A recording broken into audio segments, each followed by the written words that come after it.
23/8/68 का प्रातः क्लास चल रहा था। दूसरे पेज की आज में बात चल रही थी जन्म बाई जन्म कब से, जब से कि पाप होते आए हैं, विकर्म शुरू होते हैं। पहले तो तुम आदि सनातन देवी देवता धर्म में ही आते हो।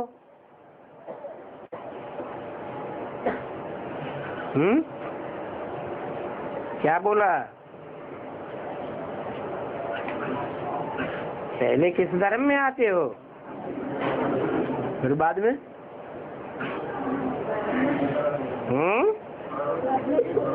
और धर्मों में कन्वर्ट हो जाते हो।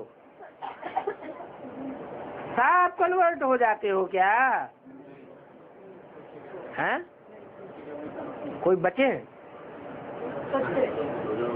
कोई बचते हैं जो दूसरे धर्म में नहीं जाते हैं? हैं? सूर्यवंशी बचते हैं। सूर्यवंशियों की तो बात ही छोड़ो। भगवान आकर जिस सूर्य को ज्ञान देता है, वो सूर्य और धर्मों का राज्य का फाउंडेशन लगाता है, तो वहां जन्म लेता है या नहीं लेता है? तो क्या कहेंगे? कन्वर्ट ही होता है ना? नहीं होता है? हैं? हाँ, कन्वर्सन उसे कहा जाता है कि कोई एक कुल में जन्म ले और फिर उस कुल की लाज न रखे और दूसरे कुल में कन्वर्ट हो जाए, दूसरे धर्म में कन्वर्ट हो जाए, मातृभूमि की भी लाज न रखे।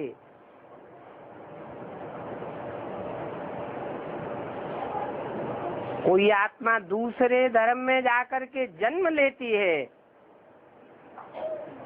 उसे कन्वर्सन नहीं कहा जाता।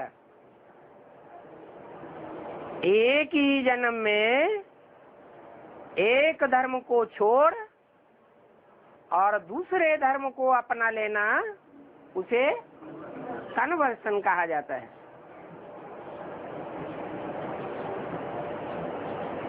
वो विशेष आत्माएं धर्म में इतनी पक्की होती हैं कि बच्चा कन्वर्ट हो जाता है, प्रपौत्र कन्वर्ट हो जाता है, बल कन्वर्ट हो जाए, लेकिन अपने धर्म को नहीं छोड़ती।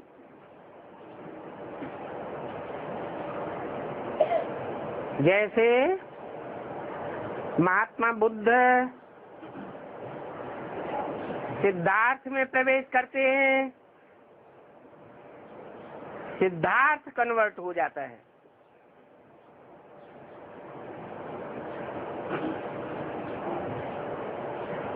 सनातन धर्म की बातों को छोड़कर, सिद्धांतों को छोड़कर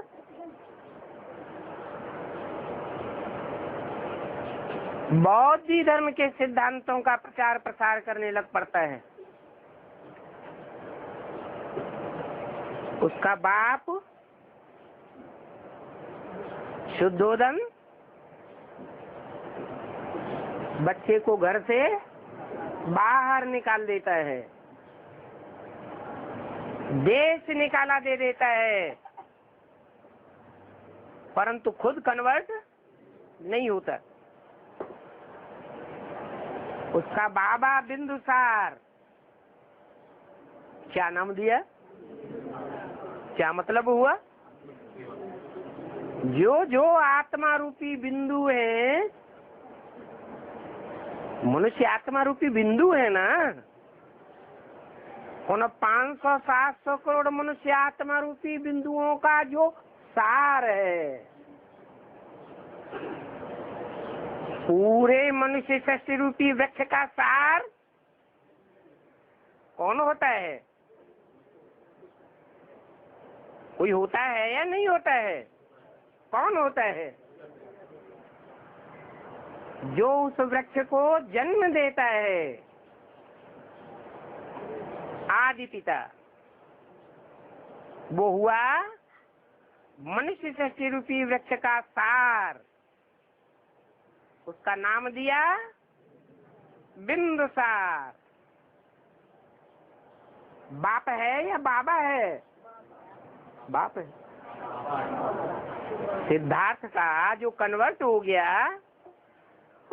उसका बाप हुआ या बाबा हुआ? बाबा हुआ।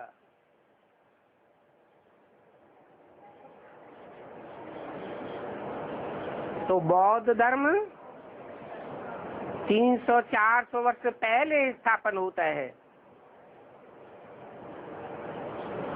और जब स्थापन होता है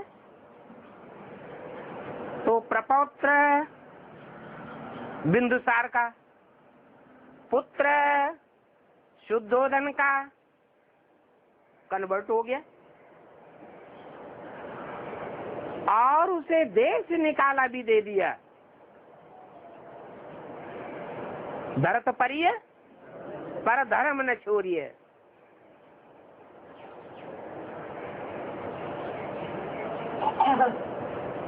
बच्चे को देश निकाला मिल जाता है, धर्म के ऊपर आरूढ़ रहते हैं। बच्चा देश विदेश में जाकर के नाम कमाता है।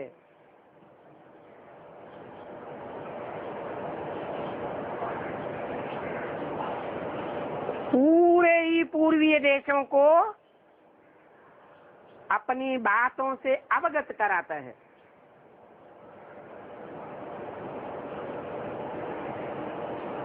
चीन में, जापान में चारों ओर शोहरत होती है,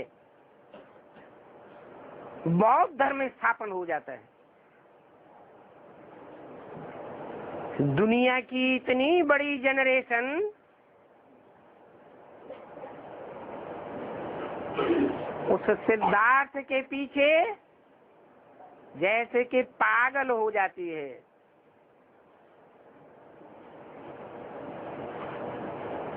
नामाचार तो भारत में आता है ना। बिंदुसार और शुद्धोधन के कान में उस नामाचार की बात तो पड़ती है ना, तो दिल बच्चे की तरफ आकर्षित नहीं होगा क्या? किसका खून है? बाप का खून है, दादे का खून है, जो देश विदेश में जाकर के इतनी शोहरत प्राप्त कर रहा है।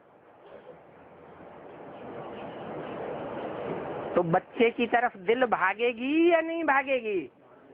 भागती है।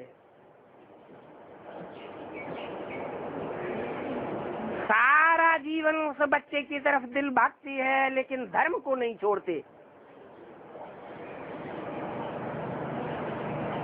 क्योंकि सनातन धर्म का नियम है, धरत परिय पर धर्म न छोड़िए। जो गीता में लिखा है, स्वधर्मे निधनम श्रेय पर धर्मो भयावह।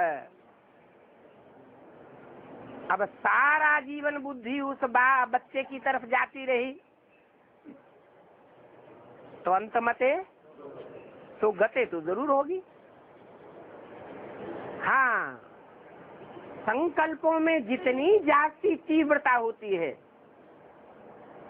उतनी जल्दी वो संकल्प सिद्ध हो जाते हैं, और संकल्पों में जितना धीमापन होता है उतना देर में सिद्ध होते हैं। तो वो अंतमते सुगते 300-400 वर्षों के बाद जब बौद्ध धर्म का बहुत फैलाव हो जाता है पूर्वीय धर्म खंडों में,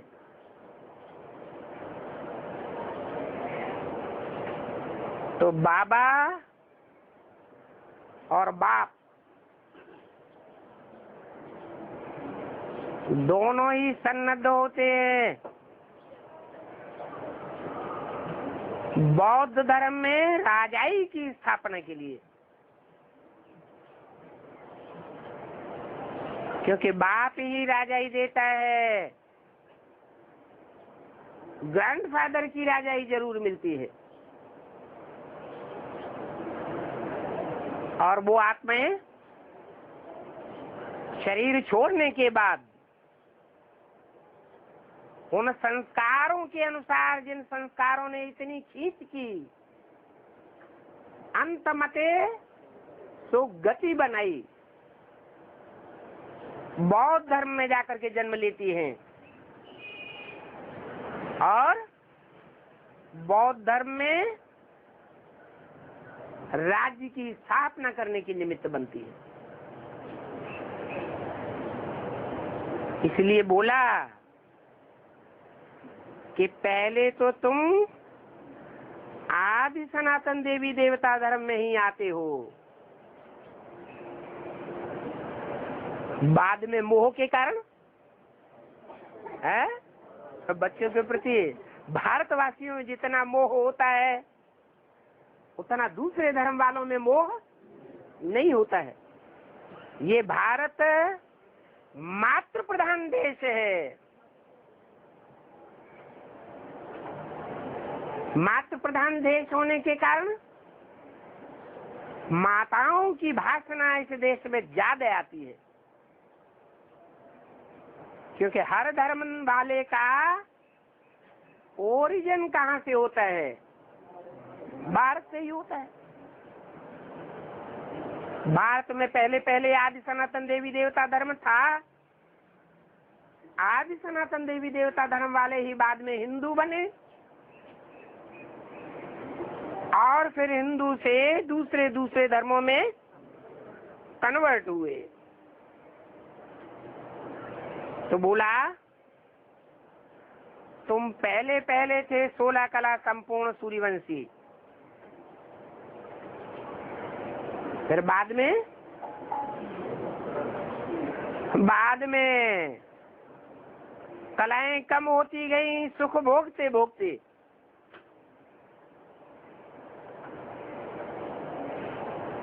और धर्मों में कोई जन्म लेकर के चले गए और कोई उसी जन्म में कन्वर्ट हो गए। तो कच्ची आत्माएं किन्हें कहें और अपने धर्म की पक्की आत्माएं किन्हें कहें? जो उसी जन्म में कन्वर्ट हो जाते हैं वो है कच्ची आत्माएं, और जो मोह के कारण उस जन्म में तो कन्वर्ट नहीं होते, धर्म को नहीं छोड़ते, लेकिन आत्मा का खिंचाव होने के कारण अगले जन्मों में उन धर्मों में जाकर के जन्म लेते हैं। वो भी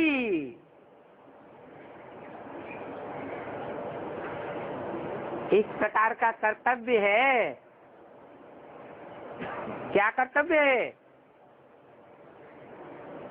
कि जो बाप समान आत्माएं हैं उनका कर्तव्य है, जो भी धर्म वाले हैं उन सब के बाप है ना। कौन? सूर्यवंशी। तो उनके हिस्से का राजाई का वर्षा उन आत्माओं के द्वारा मिलता है।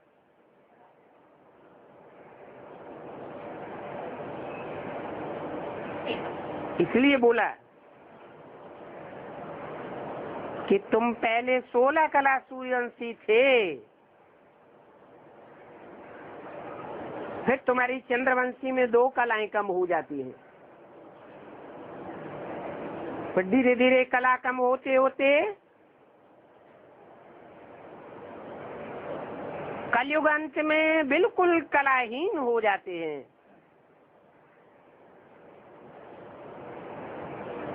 अभी फिर 16 कला संपूर्ण कैसे बनेंगे?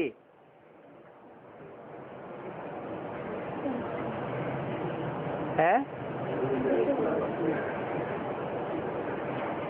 चाहे यीशु उसी जन्म में धर्म परिवर्तन के कारण, चाहे अगले जन्म में धर्म परिवर्तन के कारण, और धर्मों का संग को रंगू तो लगता है ना। आत्मा की कलाएं तो गिरती है ना, तो नीचे गिरते चले गए। अब 16 कला संपूर्ण कैसे बने? उल्टी चाढ़ी चढ़नी पड़े, उल्टी सीढ़ी चढ़नी पड़े, और संग तोड़ एक संग जोड़। वहां 84 जन्मों में तो पता ही नहीं लगता है कि वो बिंदुसार कौन है।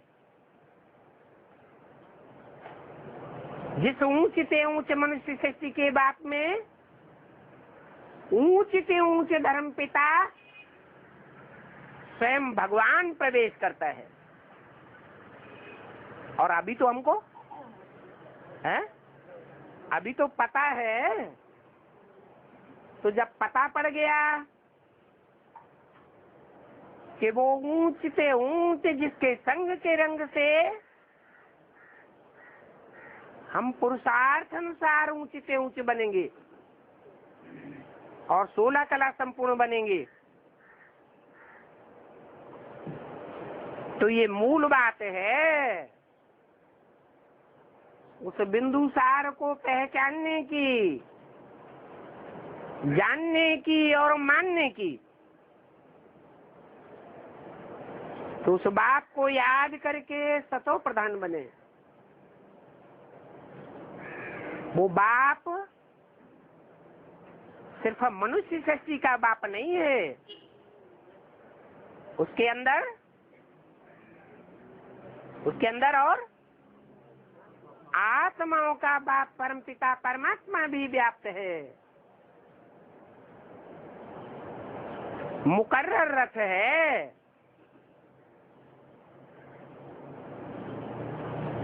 तो हम सतो प्रधान जरूर बनेंगे।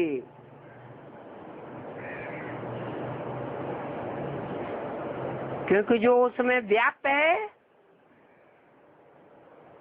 मुकर्रर रूप से प्रवेश है, वो एवर प्योर है, सदा शिव है, सदा ही सत्य है। कोई भी परिस्थिति में, कोई भी समस्या में, कोई भी देश में, कोई भी मनुष्यों के हुजूम के बीच में वो असत्य कभी भी नहीं बन सकता। कौन? जो सदा शिव है।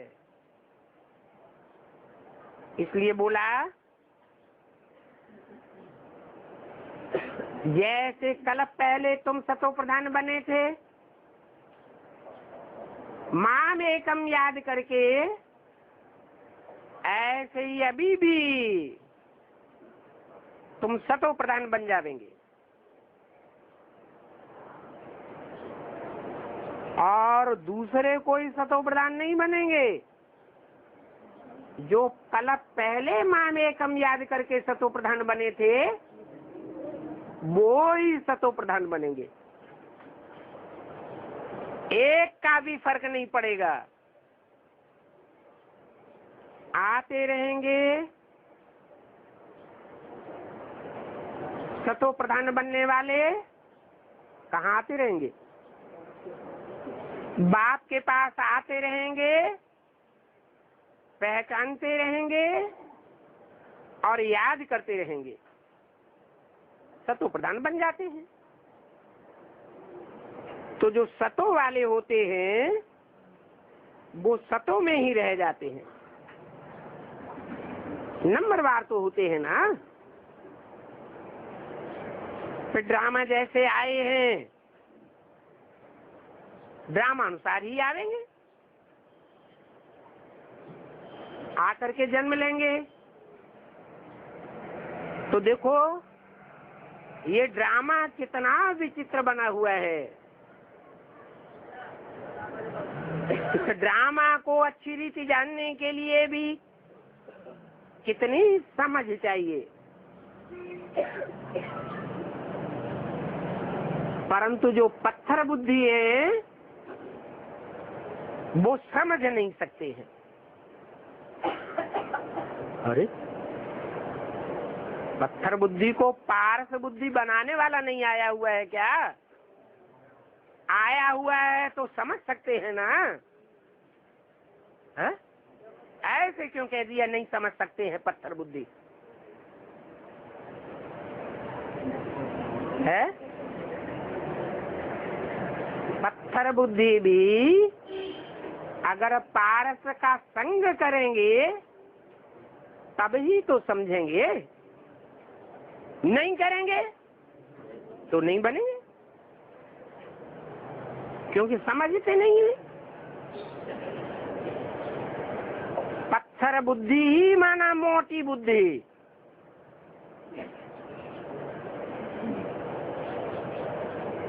पत्थर हल्का होता है या भारी होता है? उनकी बुद्धि भारी बनी रहती है। हल्कापन जैसे कि आता ही नहीं है। जो पारस बुद्धि होते हैं वो महीन बुद्धि होते हैं। महीन बुद्धि कोई भी बातों की गहराइयों को जल्दी पकड़ लेती है। बात कितनी अच्छी रीति समझाते हैं। जैसे तुम नीचे उतरते आए हो 84 जन्मों में, वैसे ही अब चढ़ना भी है। क्या 84 जन्मों में 4 युगों में नीचे उतरते आए हो ना।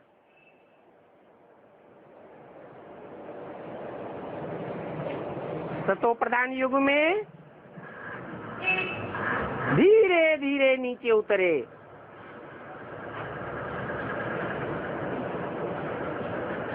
और सतो सामान्य युग में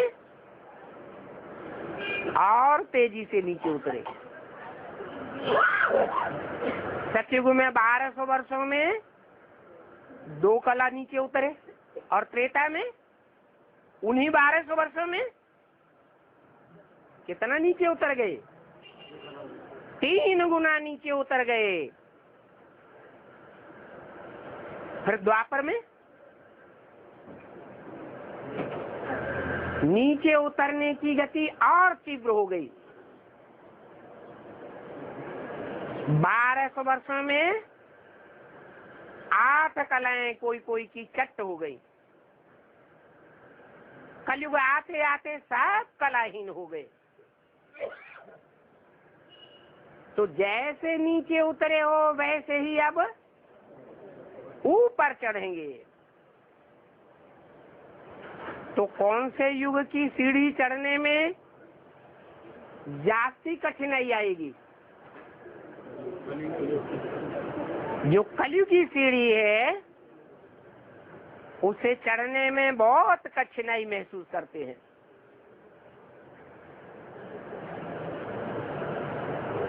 फिर भी बाप कहते हैं अभी समय तो पड़ा हुआ है। ये भी जानते हैं कि नंबरवार ही पास होंगे, फिर नंबरवार ही उतरेंगे। तुम्हारी अहम ऑब्जेक्ट तो है सतो प्रधान बनने की, तुम्हारी और धर्म वालों की ये अहम ऑब्जेक्ट नहीं है। उनकी क्या अहम ऑब्जेक्ट होगी? है वो सतो प्रधान लक्ष्मी नारायण जैसा बनने की उनकी अहम ऑब्जेक्ट नहीं होगी।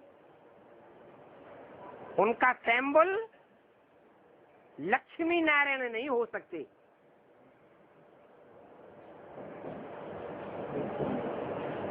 और धर्म पिताएं जो जिस धर्म के मुखिया हैं, जिस टाइम विशेष पर आते हैं, उन्हीं को फॉलो करेंगे।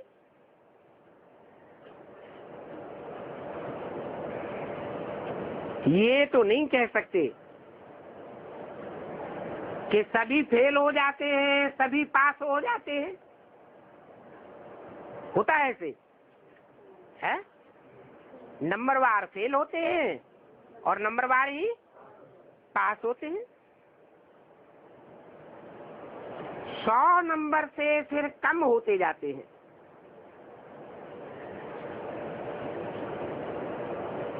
ये 100 नंबर पक्का सतो प्रधान कहेंगे।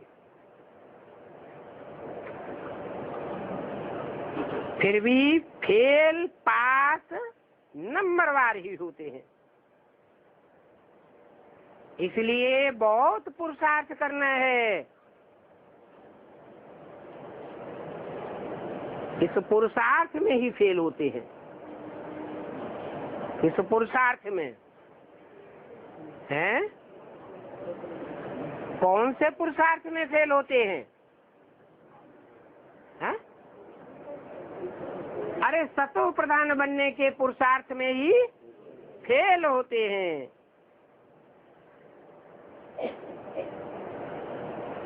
सर्विस करनी तो सहज है, जितना समझेंगे उतना दूसरों को समझा सकेंगे। म्यूजियम में किस रीति पढ़ाते हैं? म्यूजियम में उनकी पढ़ाई को देखने से पढ़ाने के तौर तरीके को देख करके पता पड़ जाता है कि इन्होंने कितनी पढ़ाई पढ़ी है। कौन से म्यूजियम की बात है?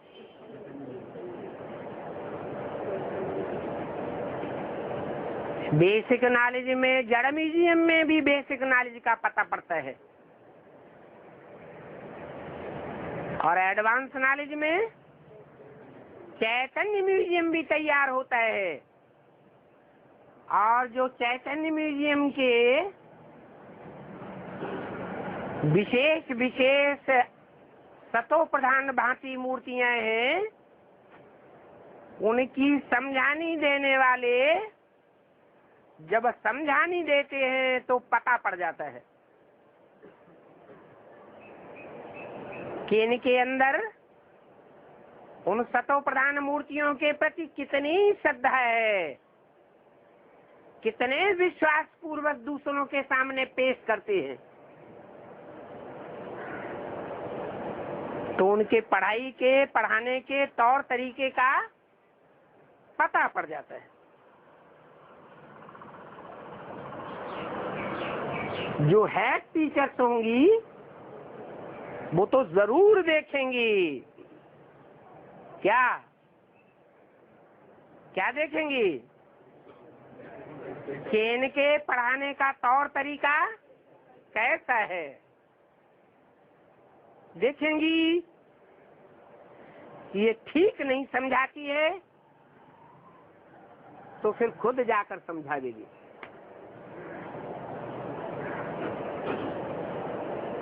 गलत बात समझाने नहीं देगी। अच्छी टीचर होगी तो अच्छों की निंदा सुनेगी, नहीं सुन सकती। आकर के मदद करेगी।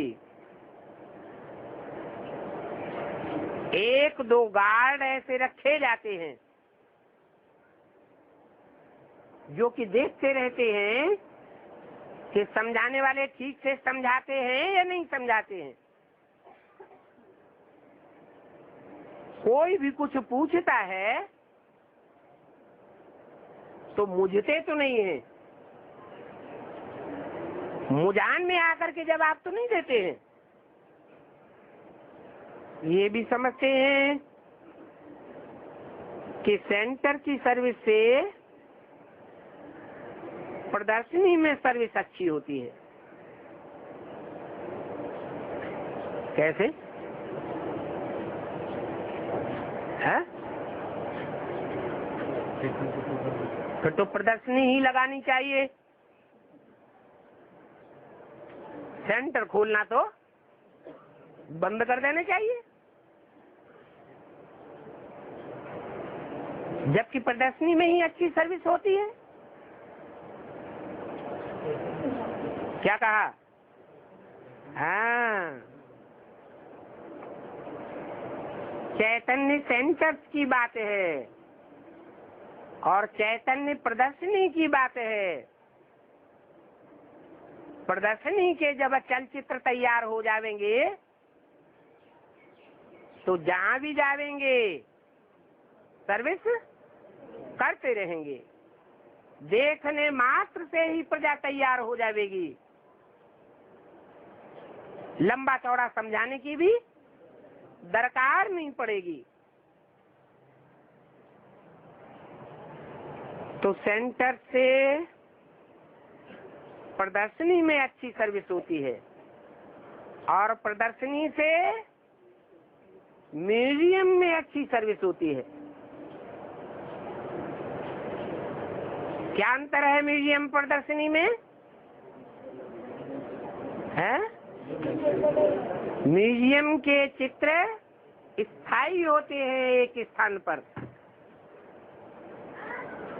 संगठित होकर के एक स्थान का वायुमंडल ऐसा बनावेंगे कि दूर दूर से आत्माएं खिंची हुई एक ही जगह आती रहेंगी।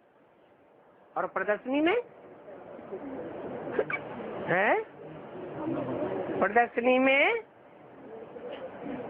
चलती फिरती प्रदर्शनी होती है। उन चित्रों में इतनी शक्ति नहीं होती है कि एक जगह बैठ जाएं तो चारों ओर से आत्माएं सतह ही खिंची हुई चली आवे। जो म्यूजियम होता है वो तो अच्छी तरह अपनी शो करता है।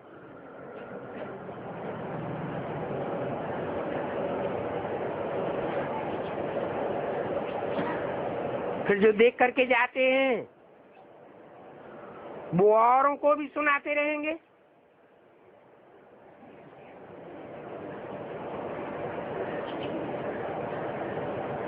ये पिछाड़ी तक चलता रहेगा। क्या है? क्या चलता रहेगा पिछाड़ी तक? सेंटर पिछाड़ी तक चलता रहेगा, प्रदर्शनी पिछाड़ी तक चलती रहेगी कि म्यूजियम पिछाड़ी तक चलता रहेगा? है? जो म्यूजियम है, म्यूजियम की सेवा अंत तक चलती रहेगी। जड़ म्यूजियम या चैतन्य म्यूजियम? चैतन्य म्यूजियम की सेवा अंत तक चलती रहेगी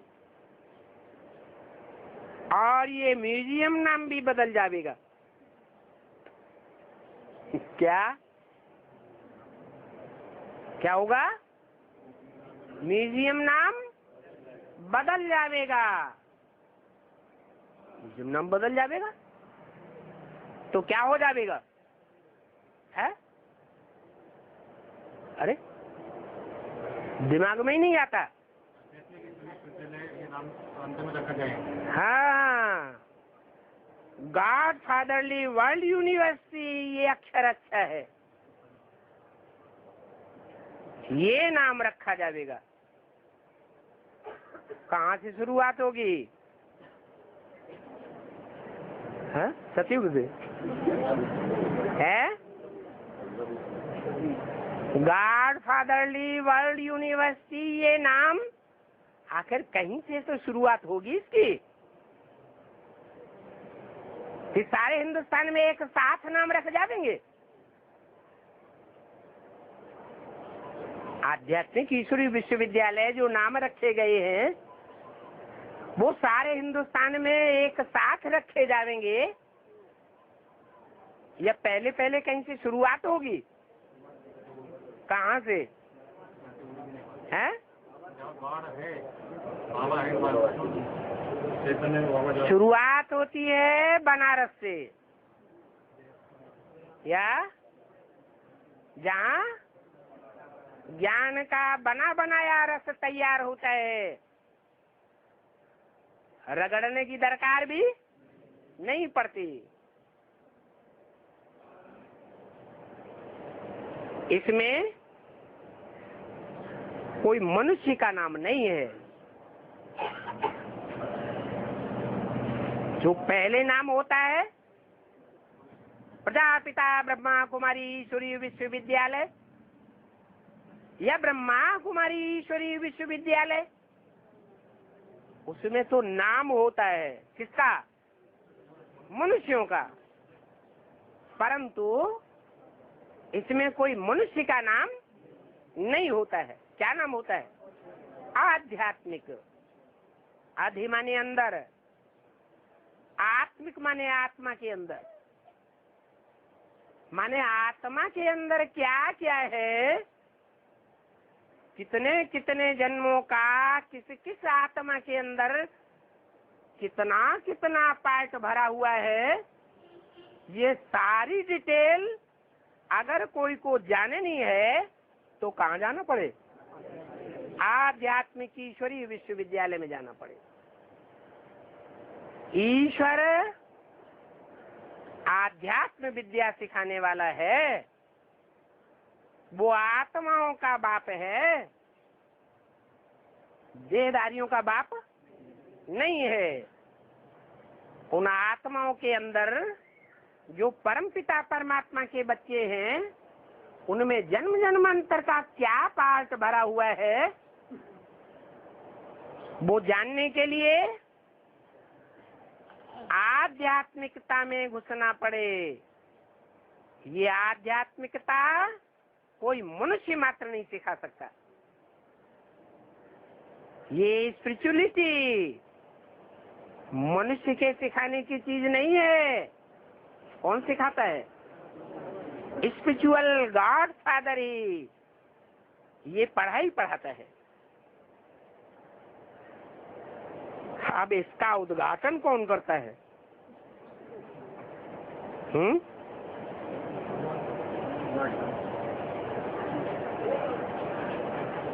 एक होता है उद्घाटन करना, है? पहले उद्घाटन होता है, बाद में स्थापना होती है। तो उद्घाटन कौन करता है? बाप ने इसका उद्घाटन किया। इसका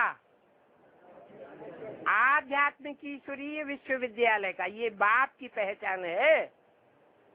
क्या? और कोई इसका उद्घाटन नहीं कर सकता। 500-700 करोड़ मनुष्यों में कोई भी आध्यात्मिक ईश्वरीय विश्वविद्यालय का उद्घाटन नहीं कर सकता। क्यों? ताकत ही नहीं। क्यों ताकत नहीं? सभी तो आत्मा है। क्योंकि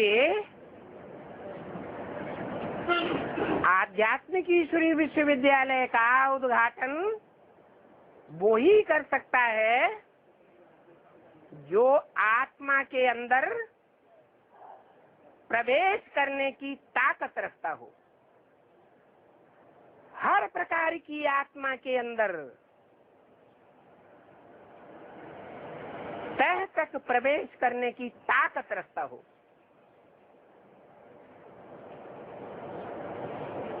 सारी दुनिया के मनुष्य मात्रों के, हर धर्म के मनुष्य मात्र के बीज कितने हैं? है? अरे दुनिया में जितने भी मनुष्य मात्र हैं उनके टोटल बीज कितने हैं? तो 108 तो वो हैं जो राजाई प्राप्त करते हैं। प्रजावर्ग भी तो है, उससे पहले नंबर की राजाई का ही गायन है, दूसरी राजाइयों का गायन नहीं है। यथा राजा तथा प्रजा। आज की दुनिया में जो राजाई चल रही है उसमें ये गायन लागू होता है पूरा पूरा, यथा राजा तथा प्रजा नहीं। हर राजा है तो करोड़पति अरबपति बने बैठे हैं, विदेशी बैंकों में पैसे जमा कर रहे हैं, और प्रजा तो भूखों मर रही है। तो ये यहाँ लास्ट या मध्यवर्ती जो गवर्नमेंट है या जो जनरेशन है मनुष्यों की, उनका गायन नहीं है। ये गायन 100% कौन सी जनरेशन पर लागू होता है? जो दुनिया की पहली जनरेशन है उसके ऊपर ये गायन लागू होता है, यथा राजा तथा प्रजा। तो इस आध्यात्मिक ईश्वरी विश्वविद्यालय का उद्घाटन बाप ने किया है। तुम किसी बड़े आदमी से कराते हो,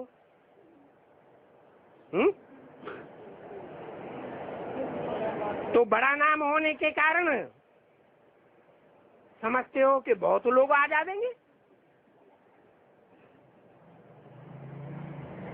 तुम ब्राह्मण क्या करते हो? उद्घाटन कराते हो सेंटर का, गीता पाठशाला का, म्यूजियम का या प्रदर्शनी का उद्घाटन कराते हो, तो किससे कराते हो? है दुनियावी तौर से जो बड़े बड़े माने जाते हैं उनके द्वारा उद्घाटन कराते हो। और बाप किसके द्वारा कराते हैं? है बाप माने सुप्रीम सोल। बाप खुद तो कुछ नहीं करता, करता है क्या? करता है, वो तो करता है, लेकिन कराता तो है। तो किसके द्वारा कराता है? जिसके द्वारा कराता है वो साकार होना चाहिए या निराकार होना चाहिए? साकार होना चाहिए। वो भी बेहद मनुष्य सृष्टि का बाप है, और वो तब ही प्रत्यक्ष होता है जब उसमें सुप्रीम सोल बाप प्रवेश करते हैं।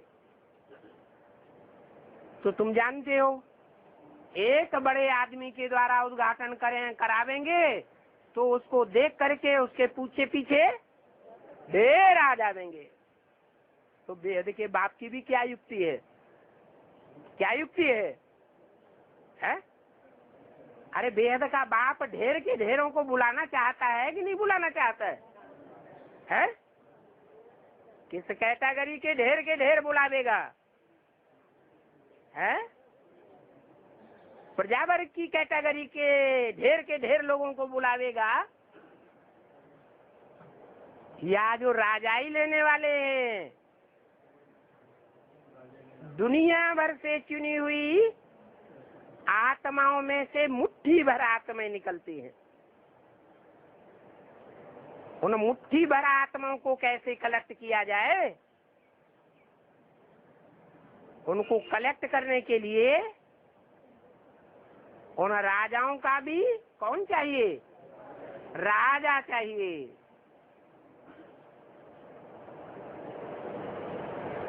इसलिए बोला कि मनुष्य सृष्टि में ऊंचे से ऊंचे है प्रजापिता। मनुष्य सृष्टि में टोटल कितने हैं? टोटल मनुष्य कितने हैं? 500 करोड़ मनुष्य हैं। ऐसे तो 700 750 करोड़ भी है, लेकिन उनको मनुष्य की कैटेगरी में नहीं डाला जा सकता।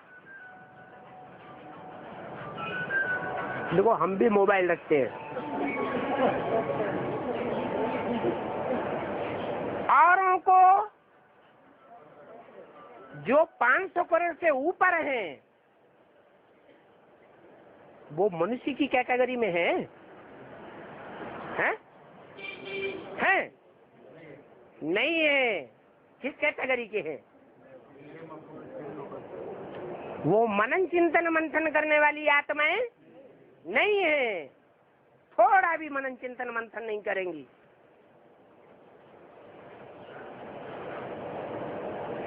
तो वो 200 करोड़ को बाद में ऐड किया जाता है। पहले पहले तो 500 550 करोड़ की बात बताते हैं, जो मनन चिंतन मंथन करके अपनी आत्मा के अनेक जन्मों का उद्घाटन कर लेते हैं।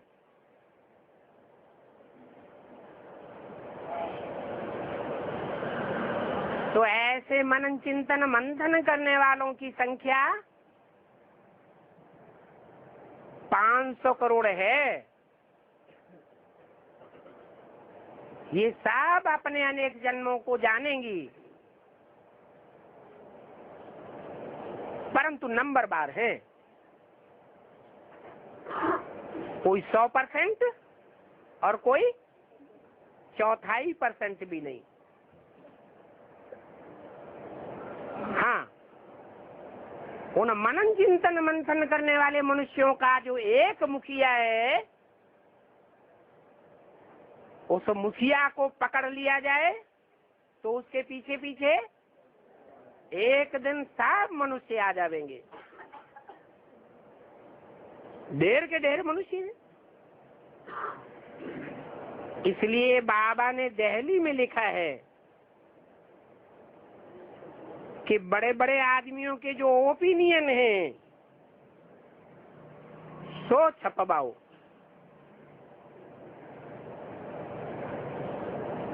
दिल्ली का नाम क्यों लिया? अरे इतनी बड़ी दुनिया में और बड़े बड़े शहर नहीं है क्या? न्यूयॉर्क है, वाशिंगटन है, लंदन है, टोक्यो है, बड़े बड़े शहर हैं। उनका नाम क्यों नहीं लिया?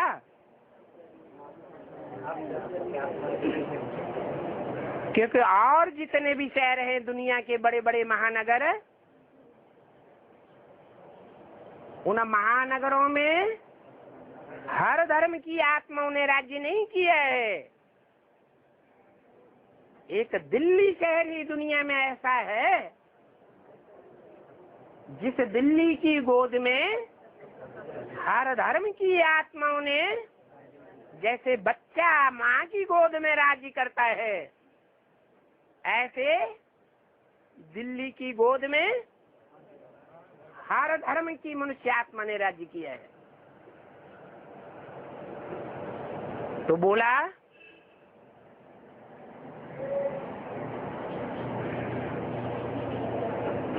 कि दिल्ली में जो बड़े बड़े आदमी हैं उनके ओपिनियन छपवाओ। वो बड़े बड़े आदमी हद की दृष्टि से देखेंगे, देवभान की दृष्टि से देखेंगे तो कलेक्टर होंगे, मिनिस्टर होंगे, डायरेक्टर होंगे। और आत्मिक दृष्टि से देखेंगे तो दुनियावी दृष्टि से बड़े बड़े आदमी होंगे या आध्यात्मिक दृष्टि से वो बड़े बड़े आदमी होंगे।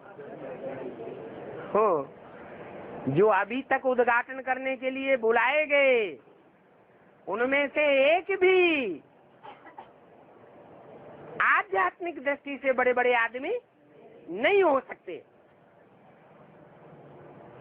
जो मनन चिंतन मंथन करने वालों में श्रेष्ठ स्टेज वाले हों,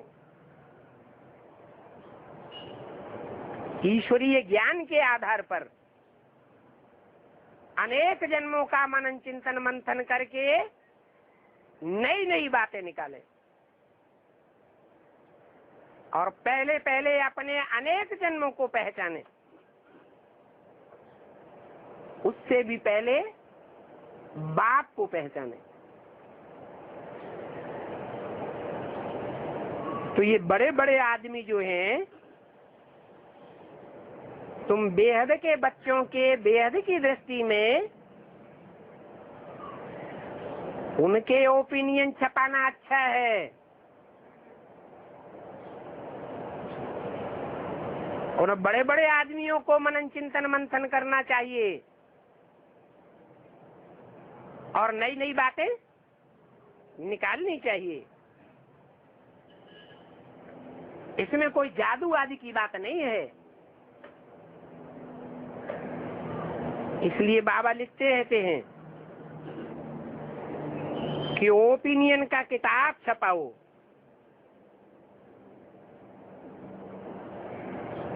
और वो ओपिनियन का किताब यहाँ भी छपाओ।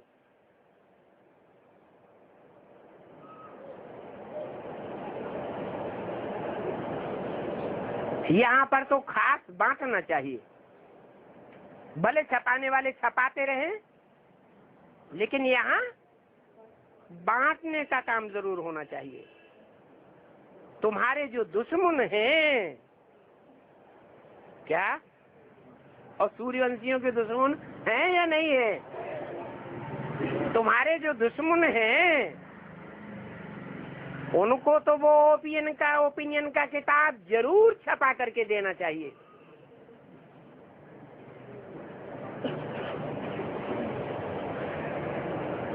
क्योंकि मनुष्य बातें तो बहुत बनाते रहते हैं, बातें बनाना जानते हैं, लेकिन उन बातों को जो मुख से बोलते हैं वैसा प्रैक्टिकल में करना नहीं जानते हैं।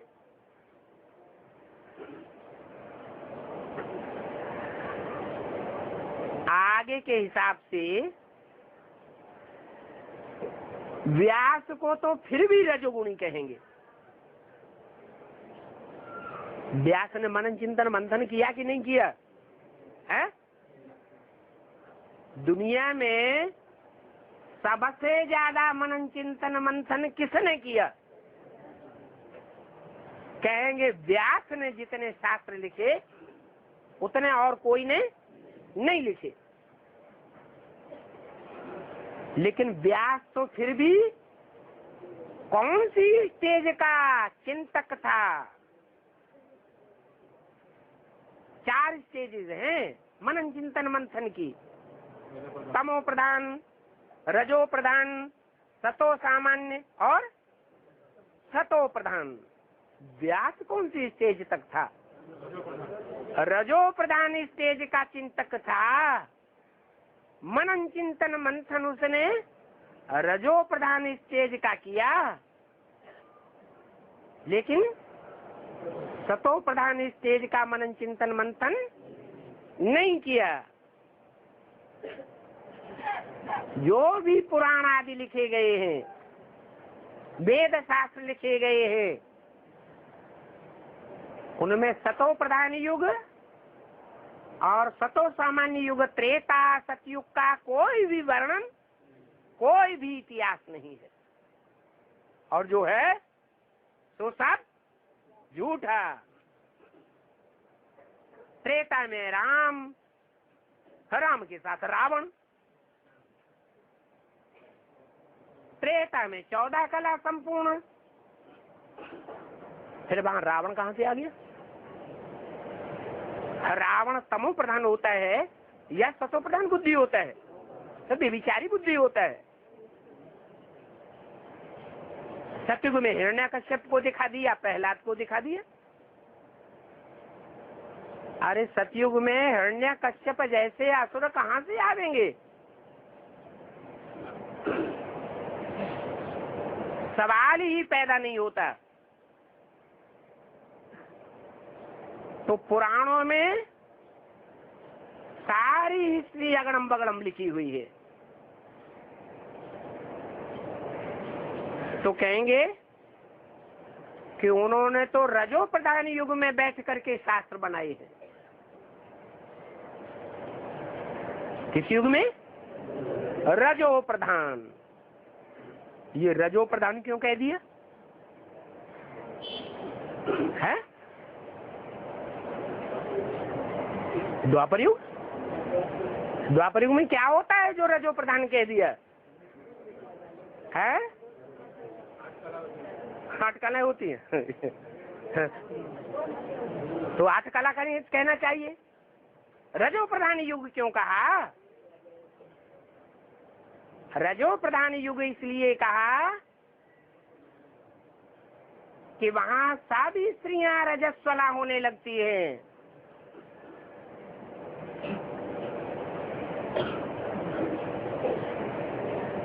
किस कारण होने लगती है? हैं? हाँ, क्योंकि वहां द्वैतवाद आता है। एक सच्चाई होती है और एक के बीच में जब दूसरा घुसता है तो 2 नंबर अच्छा माना जाता है या खराब होगा? ऐसे 2 नंबर का माल है। ये द्वैतवादी युग है। तो रजो प्रधानता का युग कहा जाता है। वहां सात्विकता नहीं हो सकती, सतो सामान्यता भी नहीं होती है। तो बुद्धि जो है कैसी बन जाती है मनुष्यों की? राजसी बुद्धि बन जाती है। क्या? रजो प्रधान बुद्धि बन जाती है। जो भी पुरुष हैं उनकी बुद्धि कहाँ लगती है जाकर के? है? जहां से रज निकलता है वहां बुद्धि अटक जाती है, उससे ऊपर उनकी बुद्धि नहीं जाती। कितने भी शास्त्रवादी हो, कितना भी मनन चिंतन मंथन करने वाले हो, फिर भी उन शास्त्रों में वो राजसी बातें जरूर लगाए देंगे, क्योंकि बुद्धि राजसी बनी पड़ी है। तो व्यास को भी रजोगुणी कहेंगे। उनके शास्त्रों में कोई ऐसा शास्त्र नहीं होगा जो रजो प्रधानता की बातों से दूर हो। रज और वीरी की बातें हर शास्त्र में भरी हुई है। ऐसी बुद्धि हो जाती है मनुष्यों की। उस समय बैठ करके उन्होंने शास्त्र बनाए हैं। सारा दुनिया का माहौल ही ऐसा हो जाता है।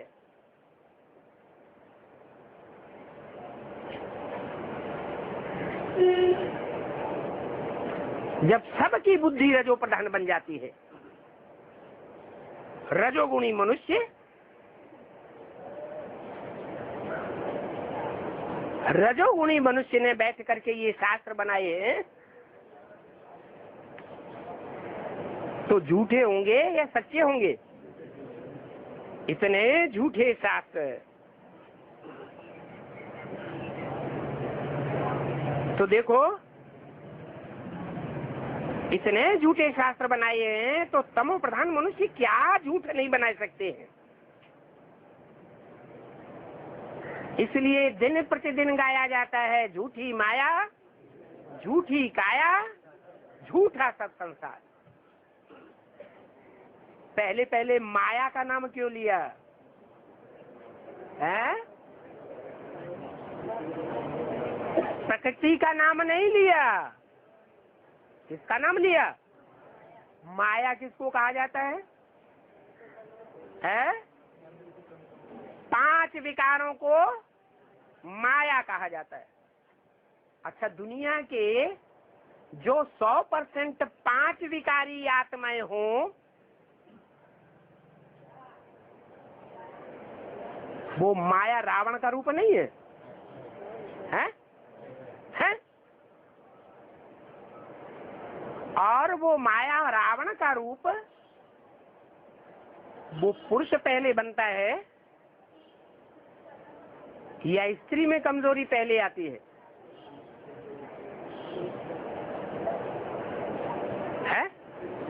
विकृति पहले किस में आती है?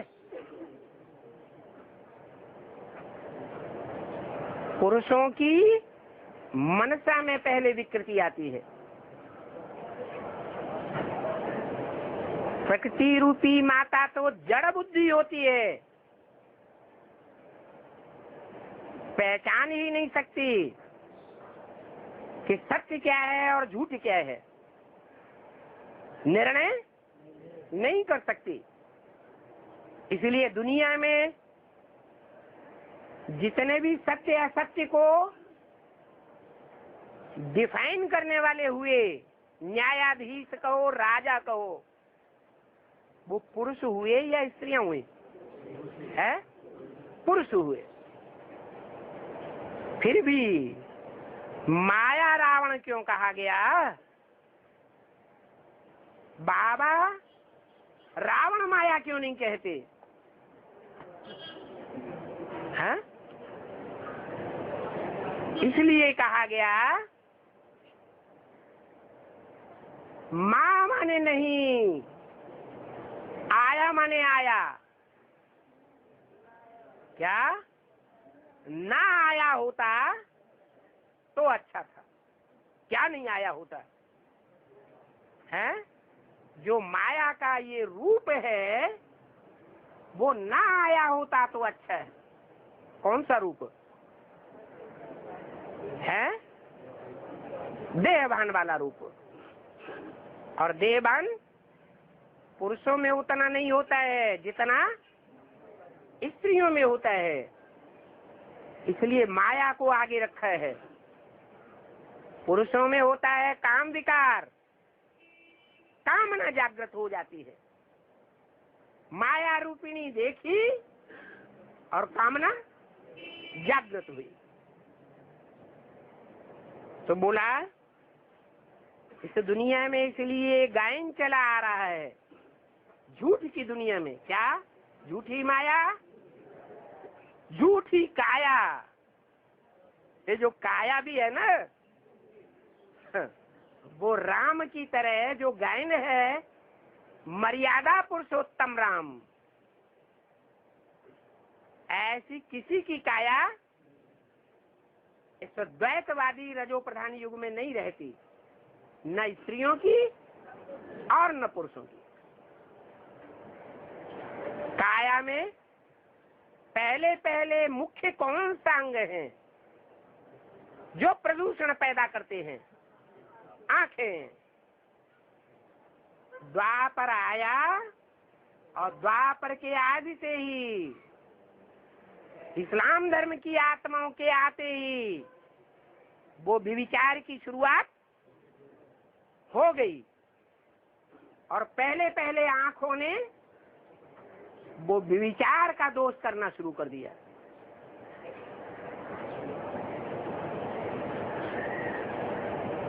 आंखें ज्यादा आकर्षित किसकी होती हैं? स्त्रियों की या पुरुषों की? है? किसकी आंखें ज्यादा आकर्षण करती है? पुरुषों की। स्त्रियां कहेंगी पुरुषों की, पुरुष कहेंगे स्त्रियों की। लेकिन वास्तविकता क्या है? जो स्त्री के अंग हैं उनमें ज्यादा कोमलता होती है, सौंदर्य होता है, और पुरुषों में इतनी कोमलता और सौंदर्य नहीं होता है, कठोरता होती है। इसलिए उसका नाम ही रखा गया क्या? पुरुष। पुरुष माने कठोर, मनसा से भी कठोर, बुद्धि से भी कठोर, और कर्मेंद्रियों से भी कठोर, तन की ताकत से कठोर। इसलिए पुरुष कहा जाता है।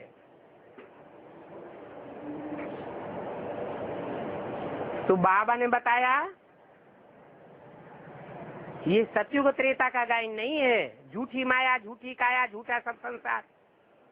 वहाँ काया भी झूठी नहीं होती है। काया मन शरीर, शरीर की कोई भी इंद्रिय, चाहे आंखें ही क्यों न हो, वो भी झूठी नहीं होती। कृष्ण की दृष्टि राधा में डूबती है, राधा की दृष्टि कृष्ण में डूबती है। और एक जन्म नहीं, कितने जन्म की बात है? 21 जन्म की बात। संसारों में वो करप्शन पैदा हो ही नहीं सकता। तो ये झूठी माया, झूठी काया, झूठा सब संसार, इसमें सारी बात आ जाती है। ओम शांति।